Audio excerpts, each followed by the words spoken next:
Hey guys, it's Sarah, and today I have my final update on my 2020 beauty and fashion budget. So at the beginning of 2020, I set myself a budget of $900 for beauty spending and $900 for fashion spending, and I've been giving you guys updates each quarter. So today I'm going to give an update on the last quarter of my spending and also just wrapping up the year, sharing some kind of final takeaways, and overall how I did on my budgets this year. So starting with the beauty budget, in my last update, I pretty much put myself on an extreme low buy for the rest of the year because I think I had about $36 left of my budget. So at that point I said, okay, no more spending on makeup for the rest of the year. The only things I'm going to allow myself to buy are replacements. And I also said that I would allow myself to buy a birthday present for myself because my birthday was in December if I wanted to. Basically a no buy or replacement only no buy.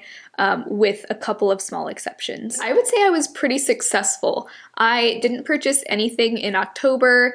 Pretty much didn't purchase anything in November until Black Friday, and Black Friday was when I did decide to stock up on a few things that I had run out of. I did run out of my Paula's Choice BHA liquid, and so I placed an order on Paula's Choice. They were having, I think, a 20% off site-wide sale, and I bought a replacement of their clear 2% BHA liquid. I had also run out of face cleanser, so I bought a cleanser in that same order, and I did buy a body SPF, but I didn't count that in my beauty budget because I do consider that to be an essential, like, personal care item. Doesn't really count as beauty for me. So the BHA and the cleanser added up to $42.13. Now I know some people are going to say, oh, but skincare is an essential, you know, cleanser, that is an essential item. And I agree. I don't want you guys to get too hung up on what is considered essential versus non-essential here, because you could argue that like most skincare is essential, but I do count skincare towards my beauty budget, whether it's essential or not, because there's kind of a fine line, I think. You know, things like cleanser, moisturizer, facial SPF, those are, I consider those to be essential, but I also consider those to be part of my beauty spending. But something like the Paula's Choice body SPF, I do consider that more of a personal care item and less of a beauty item. So I hope that makes sense. It's hard to draw the line between what is and isn't considered beauty, but that's how I'm drawing the line. Also on Black Friday, I did take advantage of Crave Beauty's like one and only sale of the year. It was only 15% off, which was a little bit disappointing, but I purchased 3 things: their Matcha Hemp Cleanser, their Great Barrier Relief Serum, and their Beet Shield SPF, and all 3 of those things added up to $58.76. Like I said, I am counting that face SPF in my beauty skincare spending, partially because I already have other face SPFs in my collection, so it's not like I technically needed it at that moment, but it's still, to me, a beauty product too. Then I did also place an order on e.l.f.'s website during their Black Friday sale. I only purchased 3 of their Holy Hydration face creams. 2 of those were for Nathan, 1 of those was for myself, so I only counted the one that I bought for myself towards my beauty spending, and that was $7.77. They were having a 40% off sale. I also didn't technically need that moisturizer because I do also have the Acure Whipped Night Cream that I'm working through right now. But my skin was going through a lot of breakouts at that time, and I wanted to try the e.l.f. Holy Hydration because I knew my skin agrees with that one really well, and I just wanted to compare and see if that was maybe better for my skin than the Acure one. I think I've concluded that the Acure one was not breaking me out, but yeah, so I didn't technically need that, but I decided to replace it anyway. Then I also, this was kind of like my birthday present to myself. I didn't think I was going to get anything for myself for my birthday, but I ended up buying some press-on nails from a brand called Clutch that I'd been wanting to try. They were having a really great sale on their website. It was $5 per set of press-ons. So I bought a bunch of sets. I think I bought 7 of them, but it was such a good sale. Normally I think they're $10 or $11, so it was like more than half off. And I ended up spending $34.93, so about $35. Then I also did need to replace my beauty sponge. My EcoTool sponge had gotten really gross and like it was starting to tear, so I did replace that and get a new fresh sponge. I got the Real Techniques one, and that one was about $6 at Walgreens. And I thought that was going to be my last beauty purchase of the year. But then, if you follow me on Instagram, then you already know about this because I talked about it on my Instagram stories, but I shared in the new releases that have tempted me on my no-buy video that I was really tempted by the ABH Sultry palette that had been relaunched for Black Friday.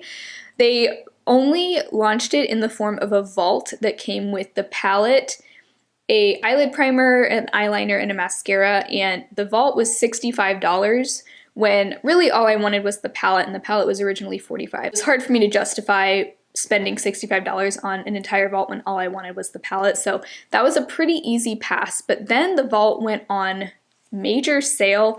First it went on sale for like 30 something dollars on Nordstrom. I avoided that. And I said to myself, you know, I'm sure there will be more sultry palettes kind of circulating the market in 2021. And if in 2021 I'm able to find it on a really good sale, then I'll know it was meant to be. And that is how I talked myself out of getting it on that sale. Then I remembered that I had a $25 Ulta gift card that my friend had given me for my birthday, and it was on sale on Ulta's website for $45. With the gift card, that brought it down to $20, and then I also had $3 in rewards points, plus it was 8% cash back on Rakuten. So I bought it because I essentially got the vault for $15, and I figured, you know what, either I spend this $15 now, or, you know, maybe I'll be able to get on sale in 2021, but what difference does it make? Because that is an insanely good deal, whether I buy it now or in 14 more days, you know. I felt like it was a very justified purchase, and it was a very well thought out purchase, and that palette, it is so beautiful. I haven't gotten it yet.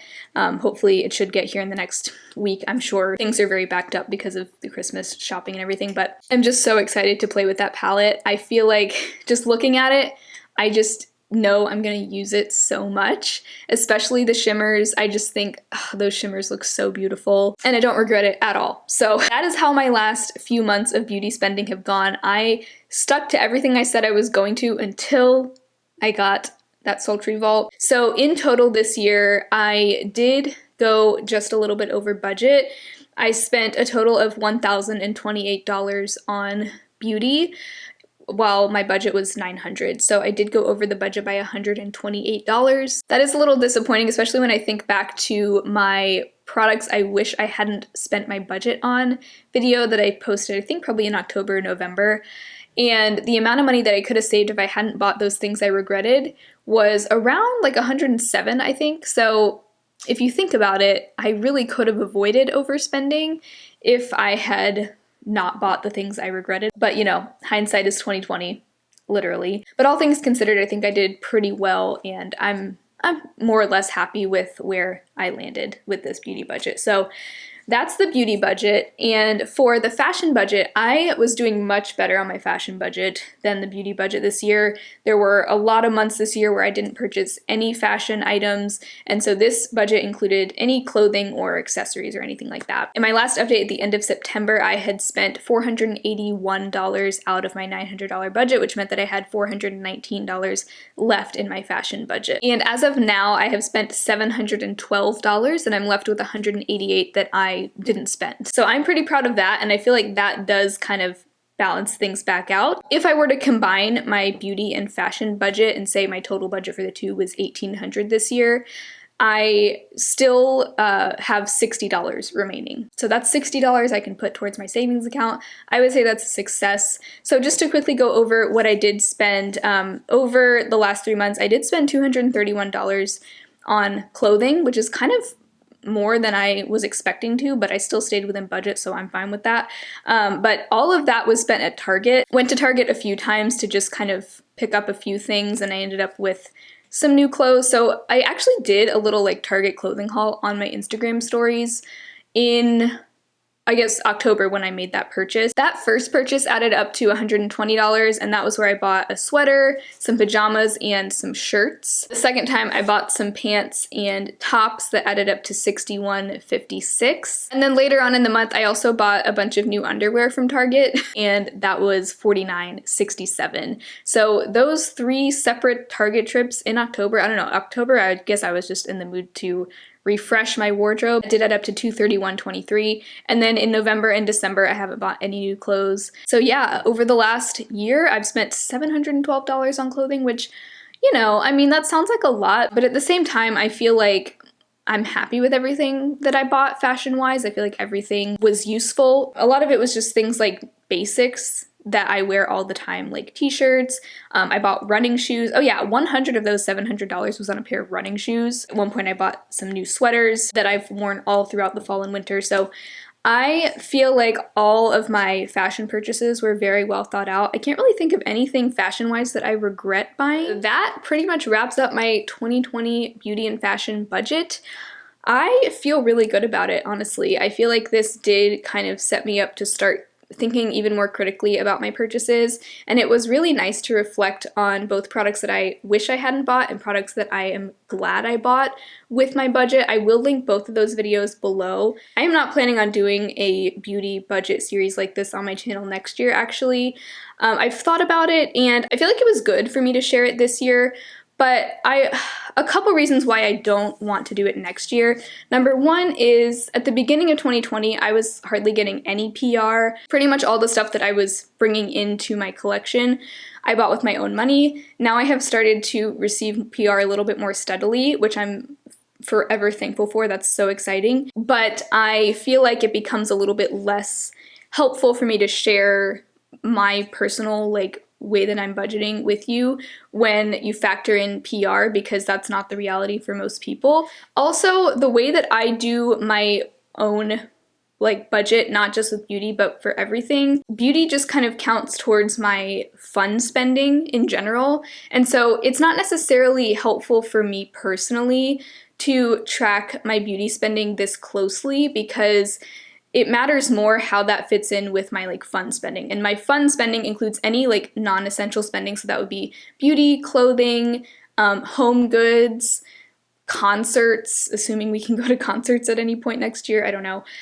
Just any kind of non-essential like that. I don't feel like I need to track my beauty spending this closely. I do hope that it was helpful for me to share it in this much detail this year, but just looking at my own way that I do my own personal budget, I don't feel like I need to do this again. It was a good exercise for me, and it was a good way for me to keep my beauty spending in check, but now that I feel like I have taken a much harder look at my beauty spending this year, I don't necessarily feel like I need to do that again next year. So I hope that makes sense. I of course plan to continue with the kind of conscious consumerism mindset that I've made content on for, pretty much the start of my channel. That's a lot of what my channel is about. And so it's not like the content on my channel is going to be changing completely. I just don't really feel like I need to share that in the format of a beauty budget like I did in 2020. So hopefully that makes sense in case you were wondering if I was going to do this again next year. I've gotten some questions about it, and yeah, short answer is no. That doesn't mean I won't be doing more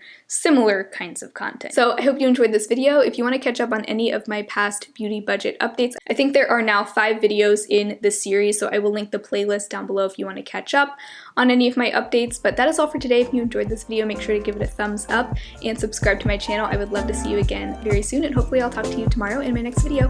Bye!